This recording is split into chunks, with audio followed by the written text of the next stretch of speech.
जय मां संतोषी। आज हम सुनेंगे संतोषी माता की व्रत कथा। एक बुढ़िया थी, उसके 7 बेटे थे। 6 कमाने वाले थे जबकि एक निकम्मा था। बुढ़िया 6 बेटों की रसोई बनाती, भोजन कराती, उनसे जो कुछ जूठन बचती वो 7वें को देती। एक दिन वह अपनी पत्नी को बोला, देखो मेरी माँ मुझसे कितना प्रेम करती है। वह बोली, क्यों नहीं, सबकी जूठन तो तुम्हें ही खिलाती है। बोला, ऐसा नहीं हो सकता, मैं जब तक आंखों से देख ना लूं मानूंगा नहीं। बहू हंसकर बोली, देख लोगे तब तो मानोगे। कुछ दिन बाद त्योहार आया। घर में 7 प्रकार के भोजन, चूरमे के लड्डू बने।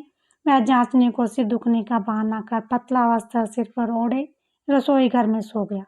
वह कपड़े में से सब कुछ देख रहा था। 6 भाई भोजन करने आए। उसने देखा माँ ने उनके लिए सुंदर आसन बिछाया, नाना प्रकार की रसोई परोसी, आग्रह करके उन्हें जमाया। वह देखता रहा।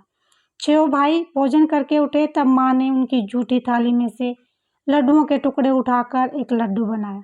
जूठन साफ कर बुढ़िया माँ ने उसे पुकारा, बेटा 6 भाई भोजन कर गए, अब तू ही बाकी है, उठ तू कब खाएगा।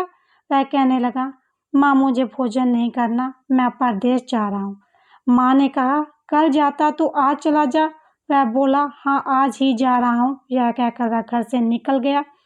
रास्ते में पत्नी की याद आई। वह गौशाला में उपले थाप रही थी। वह बोला, मेरे पास तो कुछ नहीं है, यह अंगूठी है, सो ले लो और अपनी कुछ निशानी मुझे दे दो। वह बोली, मेरे पास क्या है, यह गोबर भरा हाथ है। यह कहकर उसकी पीठ पर गोबर के हाथ की थाप मार दी। वह चल दिया। चलते चलते दूर देश पहुंचा।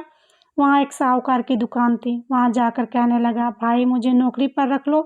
साहूकार को जरूरत थी। वह बोला, रह जा।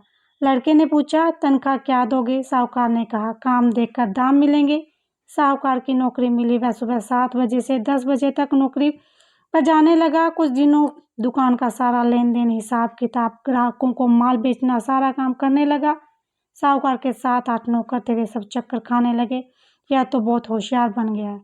सेठ ने भी काम देखा और 3 महीने में ही उसे आधे मुनाफे का हिस्सेदार बना लिया। वह कुछ ही वर्षों में नामी सेठ बन गया और मालिक सारा कारोबार उस पर छोड़कर विदेश चला गया। इधर उसकी पत्नी को सास ससुर दुख देने लगे। सारी गृहस्थी का काम करा के उसे लकड़ी लेने जंगल भेजते। इसी बीच घर के आटे से जो भूसी निकलती उसकी रोटी बनाकर रख दी जाती और फूटे नारियल की नरेली में पानी। एक दिन वह लकड़ी लेने जा रही थी। रास्ते में बहुत सारी स्त्रियां संतोषी माता का व्रत करते दिखाई दी। वह वहां खड़ी होकर कथा सुनने लगी और पूछा, बहनों तुम किस देवता का व्रत करती हो और इसके करने से क्या फल मिलता है। यदि तुम इस व्रत का विधान मुझे समझाकर कहोगी तो मैं तुम्हारा बड़ा एहसान मानूंगी। तब उनमें से एक स्त्री बोली, सुनो ये संतोषी माता का व्रत है। इसके करने से निर्धनता दरिद्रता का नाश होता है और जो कुछ मन में कामना हो सब संतोषी माता की कृपा से पूरी होती हैं। तब उसने उसके व्रत की विधि पूछी। एक स्त्री बोली, 1.25 आने का गुड़ चना लेना, इच्छा हो तो 5.25 आने का लेना या 1.25 रुपये का भी सहूलियत के अनुसार लाना, बिना परेशानी और श्रद्धा से प्रेम से जितना भी बन पावे 1.25 लेना। प्रत्येक शुक्रवार को निराहार रहकर कथा सुनना। इसके बीच कर्म टूटना नहीं चाहिए। लगातार नियम पालन करना। सुनने वाला कोई ना मिले तो घी का दीपक जला के आगे या जल के पात्र के सामने रखकर कथा कहना। जब कार्य सिद्ध ना हो नियम का पालन करना और कार्य सिद्ध हो जाने पर व्रत का उद्यापन करना। 3 मास में माता फल पूरा करती है। यदि किसी के ग्रह खोटे भी हों तो भी माता वर्ष भर में कार्य सिद्ध करती है। फल सिद्ध होने पर उद्यापन करना, बीच में नहीं। उद्यापन में 2.5 सेर आटे का खाजा, इसी परिणाम से खीर चने का साग करना, 8 लड़कों को भोजन कराना। जहाँ तक मिले देवर जेठ भाई बंधु के हों, न मिले तो रिश्तेदार आस पड़ोस को बुलाना। उन्हें भोजन कर यथाशक्ति दक्षिणा दे माता का नियम पूरा करना। उस दिन घर में खटाई न खाना। ये सुनकर बुढ़िया के लड़के की बहू चल दी। रास्ते में लकड़ी के बोझ को बेच दिया और उन पैसों से गुड़ चना ले माता के व्रत की तैयारी कर आगे चली और सामने मंदिर देखकर पूछने लगी, ये मंदिर किसका है। सब कहने लगे, संतोषी माता का मंदिर है। ये सुनकर माता के मंदिर में जाकर चरणों में लौटने लगी। दीन हूँ, विनती करने लगी, माँ मैं निप्ट अज्ञानी हूँ, व्रत के कुछ भी नियम नहीं जानती, मैं दुखी हूँ। हे माता, हे जगत जननी, मेरे दुख दूर करो, मैं तेरी शरण में हूँ। माता को दया आई। एक शुक्रवार बीता। कि दूसरे को उसके पति का पत्र आया और तीसरे शुक्रवार को उसका भेजा हुआ पैसा आ पहुंचा। यह देख जेठ जेठानी मुंह सिकोड़ने लगे। लड़के ताने देने लगे, काकी के पास पत्र आने लगे, रुपया आने लगा, अब तो काकी की खातिर बढ़ेगी। बेचारी सरलता से कहती, भैया कागज आवे रुपया आवे, हम सब के लिए अच्छा है। ऐसा कहकर आंखों में आंसू भर संतोषी माता के मंदिर में मातेश्वरी के चरणों में गिरकर रोने लगी। माँ, मैंने तुमसे पैसा कब मांगा है? मुझे पैसे से क्या काम है? मुझे तो अपने सुहाग से काम है। मैं तो अपने स्वामी के दर्शन मांगती हूँ। तब माँ ने प्रसन्न होकर कहा, जा बेटी, तेरा स्वामी आएगा। यह सुनकर खुशी से बावली होकर घर में जाकर काम करने लगी। जब संतोषी माँ विचार करने लगी, इस भोली पुत्री को मैंने कह तो दिया है कि तेरा पति आवेगा, लेकिन कैसे? मैं तो इसे स्वप्न में भी याद नहीं करता। उसे याद दिलाने को मुझे ही जाना पड़ेगा। इस तरह माताजी उस बुढ़िया के बेटे के पास जा स्वप्न में प्रकट हो कहने लगी, साहूकार के बेटे, सो रहा है या जागता है? वह कहने लगा, माता, सोता भी नहीं जागता भी नहीं, कहो क्या आज्ञा है? माँ कहने लगी, तेरे घर बार कुछ है कि नहीं? मैं बोला, मेरे पास सब कुछ है माँ, बाप है, बहू है, क्या कमी है? माँ बोली, बोले पुत्र, तेरी बहू घोर कष्ट उठा रही है, तेरे माँ बाप उसे परेशान कर रहे हैं, वह तेरे लिए तरस रही है, तू उसकी सुध ले।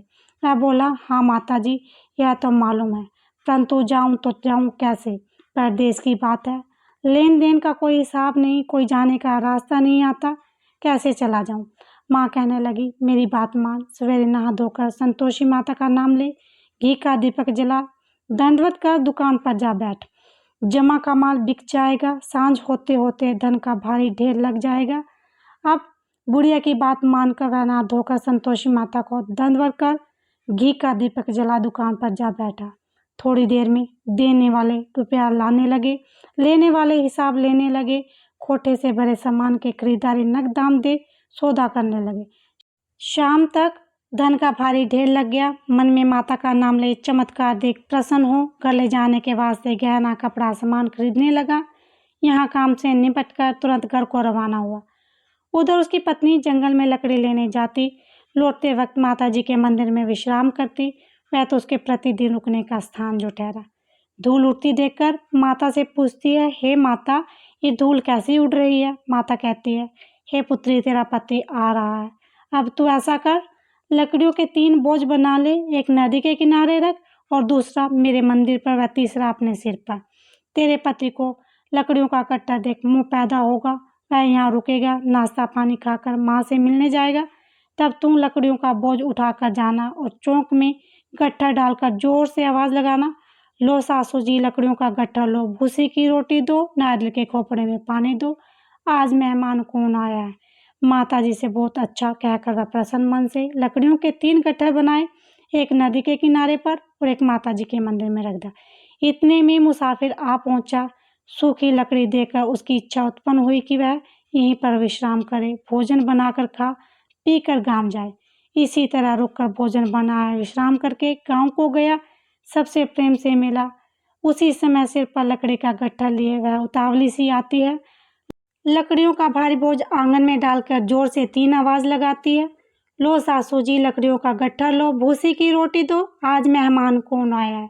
ये सुनकर उसकी सास बाहर आती है और कहती है, ऐसा क्यों कहती हो? तेरा मालिक ही तो आया है, आ बैठ, मीठा भात खा, भोजन कर, कपड़े गहने पहन। उसकी आवाज़ सुन उसका पति बाहर आता है, अंगूठी देख व्याकुल हो जाता है। माँ से पूछता है, माँ यह कौन है? माँ बोली, बेटा ये तेरी बहू है, जब से तू गया है तब से सारे गांव में भटकती फिरती है, घर का काम काज कुछ करती नहीं, 4 पैर आकर खा जाती है। वह बोला, ठीक है माँ, मैंने इसे भी देखा है और तुम्हें भी, अब दूसरे घर की ताली दो, उसमें रहूँगा। माँ बोली, ठीक है, तेरी जैसी मर्जी। तब वह दूसरे मकान की तीसरी मंजिल का कमरा खोल सारा सामान जमाया। एक दिन में राज के महल जैसा ठाट बाट बन गया। अब क्या था, बहू सुख भोगने लगी। इतने में शुक्रवार आया। उसने पति से कहा, मुझे संतोषी माता के व्रत का उद्यापन करना है। पति बोला, खुशी से कर लो। वह उद्यापन की तैयारी करने लगी। जेठानी के लड़कों को भोजन के लिए कहने गई, उन्होंने मंजूर कर लिया, परंतु पीछे से जेठानी ने अपने बच्चों को सिखाया, देखो भोजन के समय खटाई मांगना, जिससे उसका उद्यापन पूरा ना हो। लड़के जिमने आए खीर खाना, पेट भर खाया, परंतु बाद में खाते ही कहने लगे, हमें खटाई दो, खीर खाना हमको नहीं भाता, देखकर अरुचि होती है। वह कहने लगी, भाई खटाई किसी को नहीं दी जाएगी, यह संतोषी माता का प्रसाद है। लड़के उठ खड़े हुए, बोले पैसे लाओ। बोली बहू कुछ जानती नहीं थी, उन्हें पैसे दे दिए। लड़के उसी समय हट करके इमली खटाई ले आए और खाने लगे। यह देखकर बहू पर माताजी ने कोप किया। राजा के दूत उसके पति को पकड़ ले गए। जेठ जेठानी मनमाने वचन कहने लगे, लूट कर धन इकट्ठा किया है, अब सब मालूम पड़ेगा जब जेल की मार खाएगा। बहू से यह सहन नहीं हुआ, रोती हुई माताजी के मंदिर गई, कहने लगी, माता तुमने ये क्या किया? हंसाकर रुला दिया। माता बोली, बेटी तूने उद्यापन करके मेरा व्रत भंग किया है। वह कहने लगी, माता मैंने कुछ अपराध किया है, मैंने तो भूल से लड़कों को पैसे दे दिए थे, मुझे क्षमा करो, मैं फिर तुम्हारा उद्यापन करूंगी। माँ बोली, अब भूल मत करना। वह कहती है, अब भूल नहीं होगी, अब बताओ वे कैसे आवे? माँ बोली, जा पुत्री, तेरा पति तुझे रास्ते में आता मिलेगा। वह निकली, राह में पति आता मिला। पूछती है, कहाँ गए थे? वह कहने लगा, इतना धन जो कमाया है उसका टैक्स राजा ने मांगा था, वह भरने गया था। वह प्रसन्न हो बोली, भला हुआ, अब घर चलो। कुछ दिन बाद फिर शुक्रवार आया। वह बोली, मुझे फिर से माता का उद्यापन करना है। पति ने कहा, करो। बहू फिर से जेठ के लड़कों को भोजन को कहने गई। जेठानी ने एक दो बातें सुनाई, सब लड़कों को सिखाने लगी, तुम सब लोग पहले ही खिटाई मांगना। लड़के भोजन से पहले कहने लगे, हमें खीर नहीं खानी, हमारा जी बिगड़ता है, कुछ खटाई खाने को दो। वह बोली, खटाई किसी को नहीं मिलेगी, आना है तो आओ। वह ब्राह्मण के लड़के लाकर भोजन कराने लगी। यथाशक्ति दक्षिणा की जगह एक एक फल उन्हें दिया। संतोषी माता प्रसन्न हुई। माता की कृपा से 9वें मास में उसके चंद्रमा के समान पुत्र प्राप्त हुआ। पुत्र को पाकर प्रतिदिन माता जी के मंदिर में जाने लगी। माँ ने सोचा, यह रोज आती है, आज क्यों ना इसके घर चलो। यह विचार कर माता के भयानक रूप बना गुड़ चने से सना मुँह, ऊपर सूंड के समान होठ, उस पर मक्खियाँ भिन भिन कर रही थी। देहली पर पैर रखते उसकी सांस चिल्लाई, देखो रे, कोई चुड़ैल डाकनी चली आ रही है, लड़को इसे भगाओ नहीं तो किसी को खा जाएगी। लड़के भगाने लगे, चिल्लाकर खिड़की बंद करने लगे। बहू रोशनदान से देख रही थी, प्रशंसा से पगली बन चिल्लाने लगी, आज मेरी माताजी मेरे घर आई है।